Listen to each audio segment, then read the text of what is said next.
سیدنا عمر رضی اللہ تعالی عنہ، اس لیے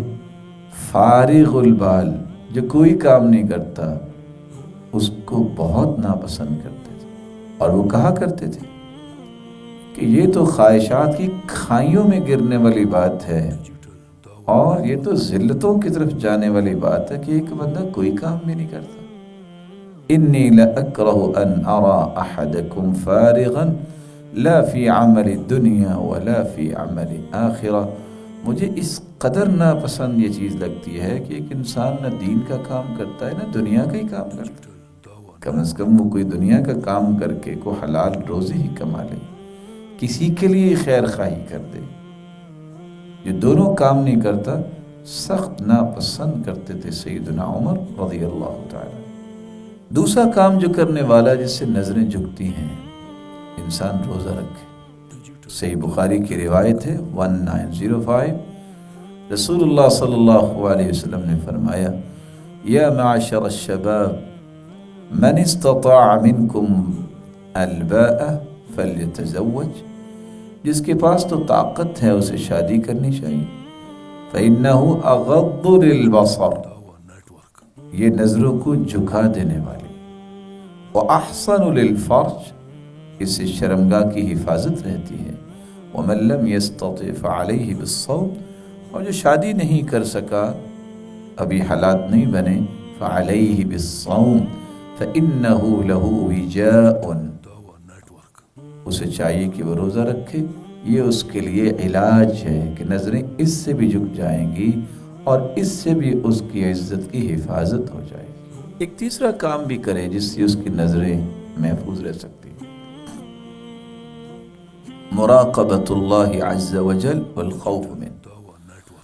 اللہ تعالیٰ کی مراقبت کا احساس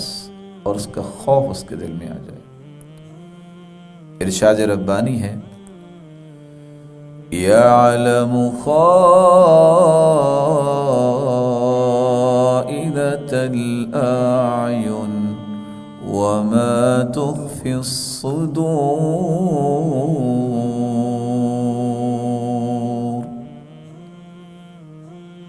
اللہ ذو جلال تو آنکھوں کی خیانت کو بھی جانتے ہیں، اور جو سینے میں چھپے ہوئے راز ہیں ان کو بھی جانتے ہیں۔ عبداللہ ابن عباس رضی اللہ تعالیٰ عنہ فرماتے ہیں، یہ آیت ان لوگوں کے بارے میں، الرجل یکون فی القوم، جو قوم کے اندر تو انسان ہے، یہ آیت ایسے شخص کے بارے میں ہے جو لوگوں میں ہے، فتمر بہم المرأة فیریہم انہ یغض بصر عنہا فإن رأى منہم غفلة نظر الیہا،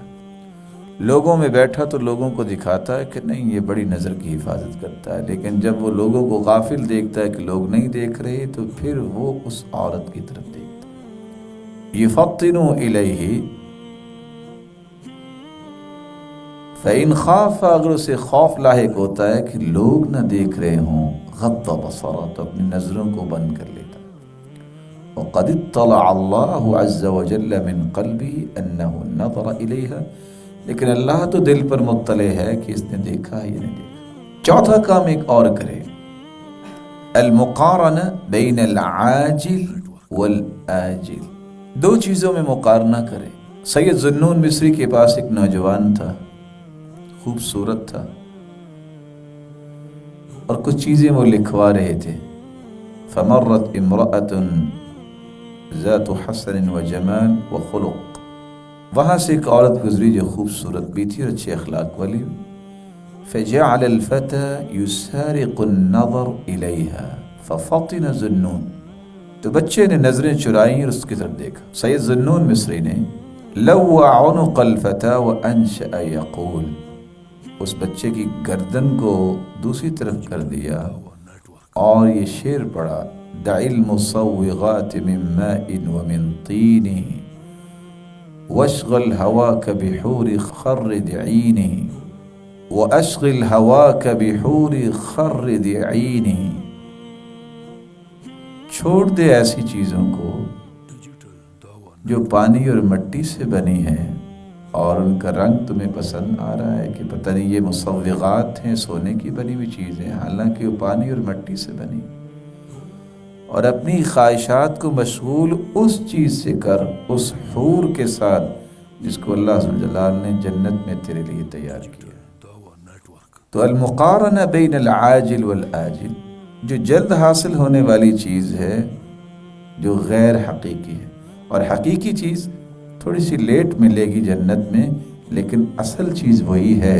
جو اللہ نے جنت تیار کی ہے اور جنت کی نعمتیں تیار کی ہے۔ ایک پانچواں کام بھی کرے جس سے وہ یہ نظر کی حفاظت کر سکتا ہے، البعد عن المثیرات، ایسی چیزوں سے اپنے آپ کو دور کر لے جو نظر کو بھڑکانے کا کام دیتی ہے۔ جہاں حرمت کی چیزیں ہیں وہاں اپنے آپ کو لے کر ہی نہ جائے۔ جتنی انسان کی طاقت ہے برے دوستوں سے بچ جائے، جو گناہ کو مزین کر کے پیش کرتے ہیں ایسے لوگوں کی دوستی نہ کرے، اور ایسے لوگوں اور ایسی مجالس سے قطع تعلق ہو جائے جس سے اللہ ذوالجلال کا غضب ملے گا، اور ایسے لوگوں کے ساتھ رابطہ نہ رکھے جو لوگ اس سے برائی کی طرف اکساتے ہیں۔ اور آج کل کے اعتبار سے ایسے آرگنز، ایسے مجلات، ایسی اخباریں اور انٹرنیٹ کے ایسے سائٹس اور ایسی چیزوں سے اپنے آپ کو دور رکھے جس سے اس کو پتہ ہے کہ اس سے میری نظر کی حفاظت نہیں ہو سکے گی اور میں ہلاکتوں کے راستے پہ چل پڑوں۔